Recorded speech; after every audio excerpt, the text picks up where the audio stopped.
Time now for sports on 104.7 The Cave. Here's Ned Reynolds.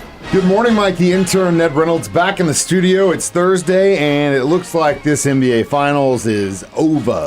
When you consider the fact that no team has ever come back from a 3-0 deficit in the NBA and won, you have to think that things look pretty green for the Boston Celtics right now. 106-99 beat the Dallas Mavericks. Had a huge lead on Dallas at the start of the fourth period and squandered it.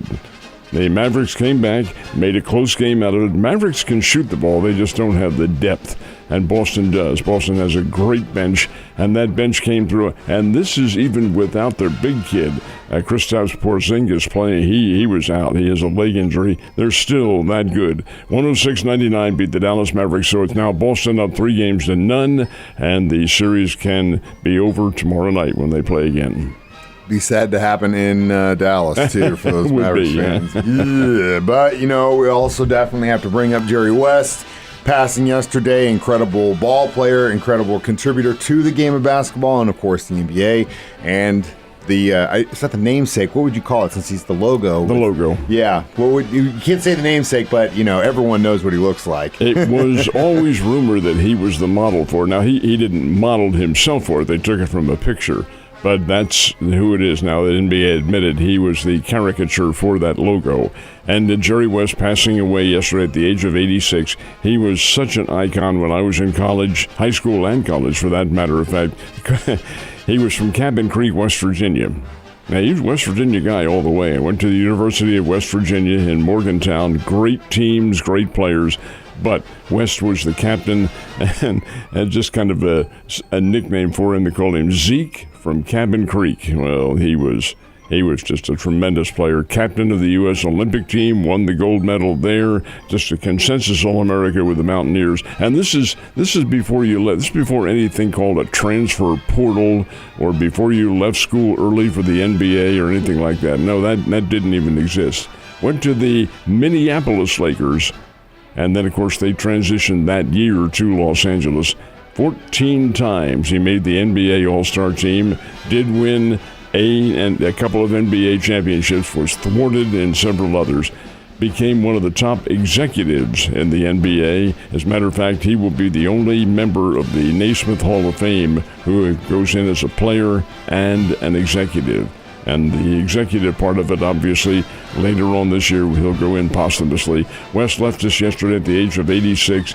Kind of hurts from a nostalgic standpoint because he was basketball. The guy could shoot like anything. I remember watching a telecast one day, close game, and Bill Russell was doing the color commentary. This is back in the 1970s. And I think the Lakers are playing the Knicks. Doesn't matter.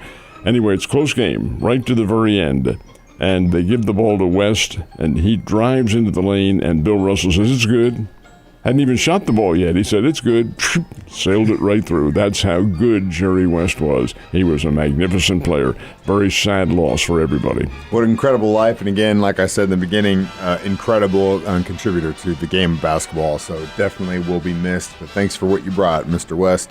Last but not least, day 2 of Chiefs minicamp. I can't imagine how hot it's been. These guys practicing with pads on right now in Kansas City. I think it's supposed to be almost feels like 100, so they'll probably be done by lunchtime today. Oh, they'll knock it off early, yeah. Sure. But consider this now. They're going from the sublime, and I hate to use this analogy because it isn't true. They're going from the ridiculous to the ridiculous.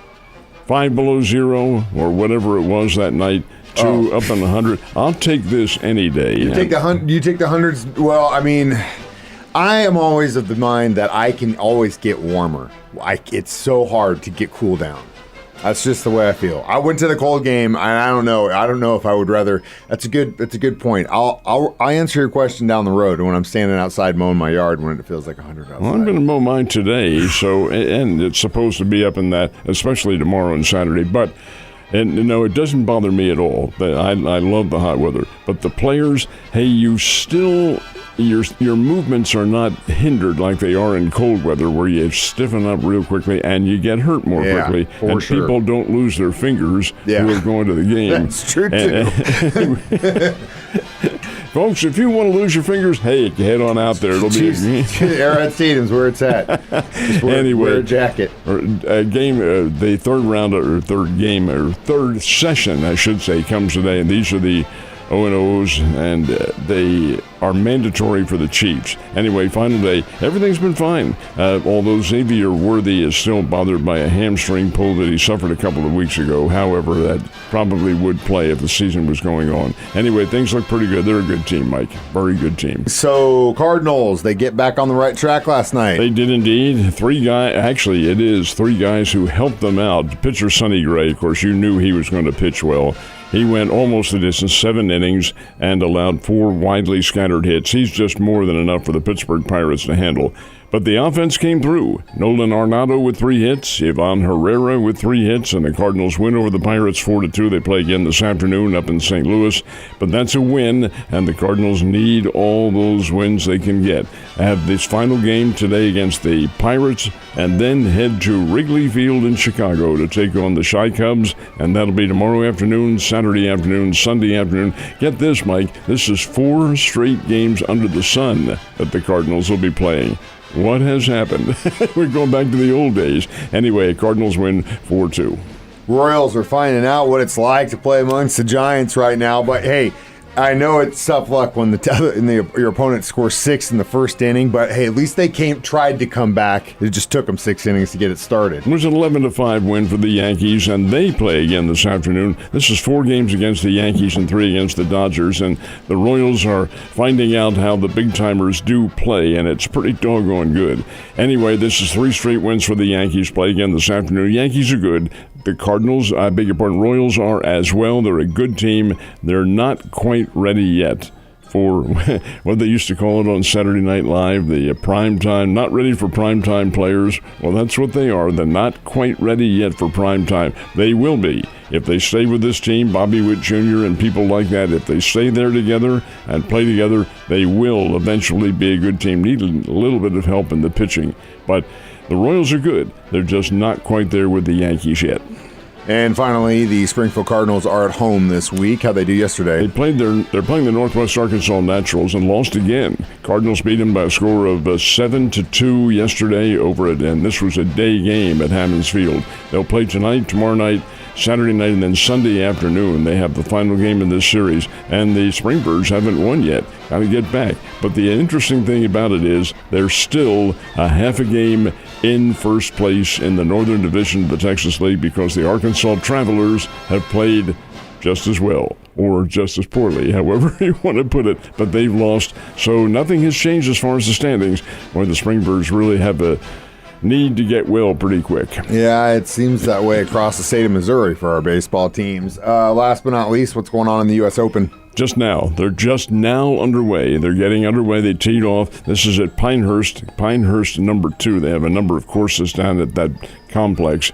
And the number 2 course is the toughest of all, of course, as it should be. This is the U.S. Open. Began it at 6:30. Tiger Woods has already started his match. He started on the 10th tee today, and I think he'll probably be, relatively speaking, a factor in this one. But everybody looks at Scotty Scheffler and some of the others, Colin Morikawa, many of the others, Xander Schauffele, who are in there. These are all prime contenders for the U.S. Open Championship. See what happens. Could be anybody.